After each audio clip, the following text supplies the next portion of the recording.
Per paskutinės kelias dienas praktiškai šioje vietoje buvo priparkuotas, kaip ir šitas prabangus Mercedesas, Rolls Royce'as, Ferrari iš Baltarusijos. Ir ką daryti su tokių prabangių automobilių šeimininkais, kurie nepaiso kelių taisyklių ir kurie galvoja, kad jie turi teisių per daug.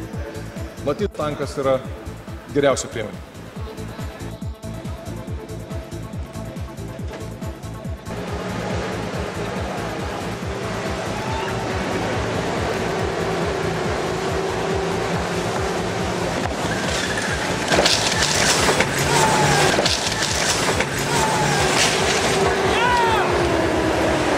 Jeigu automobilis parkuos blogai, bus va taip.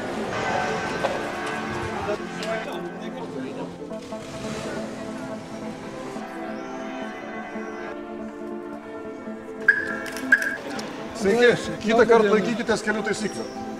Pasistengsiu.